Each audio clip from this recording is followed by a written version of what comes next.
4단원 우리 사회의 과제와 문화의 발전에서 경제 성장의 그림자 살펴보겠습니다. 오늘 배울 내용은 경제 성장 과정에서 나타난 문제점, 그리고 그것을 해결하기 위한 노력, 그리고 그것이 해결된 미래 모습을 상상하는 것, 이렇게 세 가지로 돼 있어요. 첫 번째는 경제 성장 과정에서 나타난 문제점을 살펴보도록 하겠습니다. 주변에서 경제적으로 어려움을 겪는 사람들, 이런 사람들을 볼 수가 있죠. 무료 급식소에서 급식을 받고 있는 사람들, 그리고 봉사하는 사람들도 보이고요. 자, 그래프를 하나 보도록 하겠습니다. 이 그래프는 무엇을 나타낸 것일까요? 보면은 고소득층, 중산층, 저소득층 이렇게 나눠져 있는데, 이게 고소득층이라 중산층, 저소득층이 차지하는 비율을 나타낸 것이죠. 1990년부터 2010년까지의 그 비율이 변화가 어떻게 돼 있는지를 살펴볼 수가 있을 겁니다. 네, 살펴보면은 어떤 결론이 되냐? 중산층 비율이 점점 줄어들고 있습니다. 1990년에 75.4%였던 것이 67.5%가 되었죠.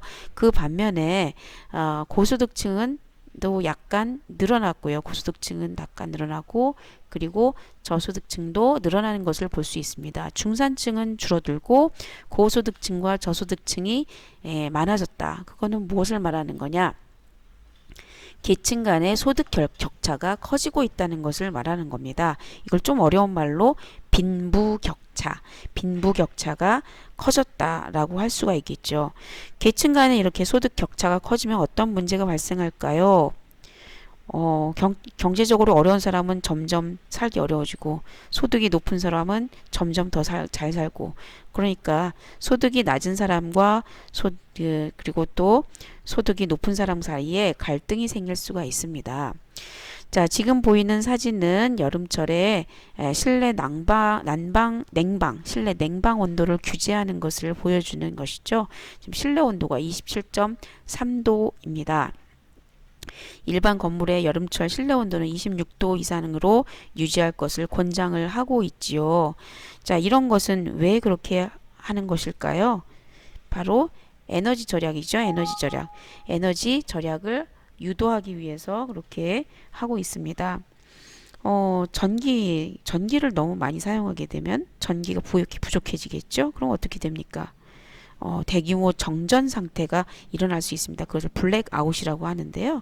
정전이 일어나게 되면은 경제 활동을 하지 못해서 피해가 발생하고 생활이 불편해지고, 또 위급한 환자들, 응급 환자들 같은 경우도 어려움을 겪을 수가 있겠죠.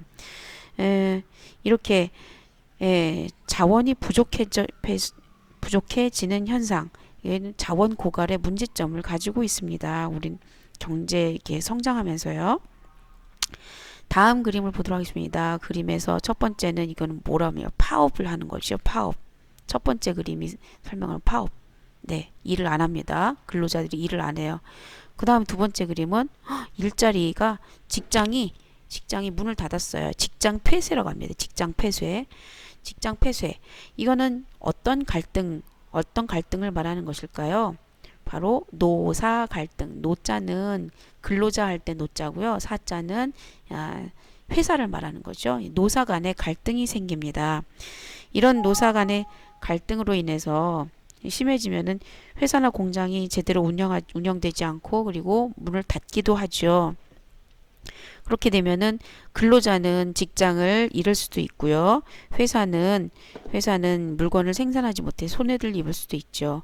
이렇게 노사 갈등이 일어나는 것은 근로자와 기업가가 자신의 이익을 위해서 다른 주장을 내세우기 때문에 노사 갈등이 문제로 되고 있습니다.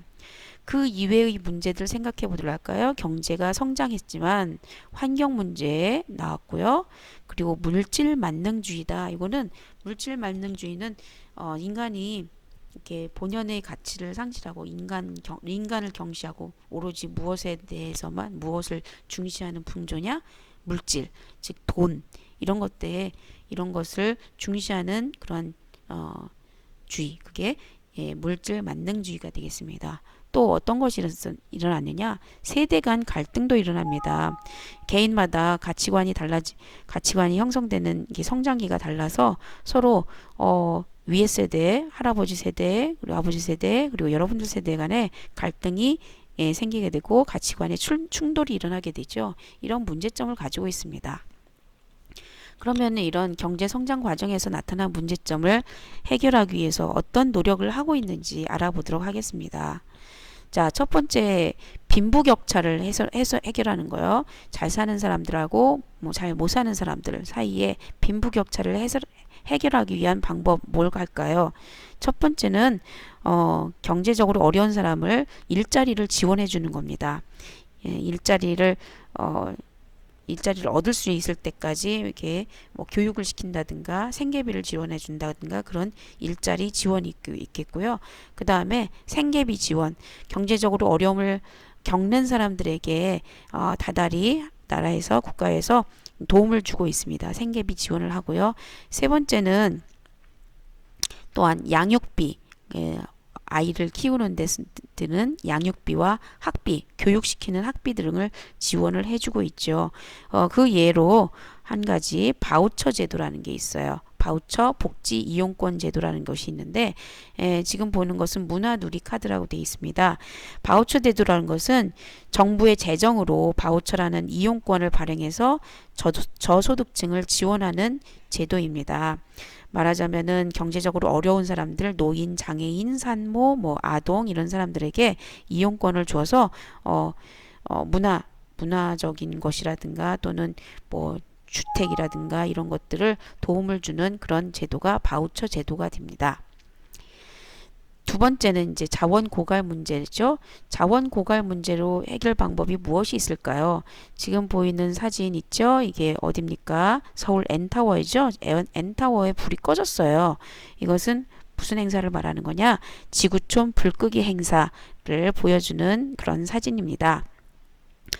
네, 자원 고갈 문제를 해결하기 위해서는 첫 번째는 새로운 자원을 개발을 하는 거죠. 고갈되지 않는 지속 가능한 자원을 개발하는 거.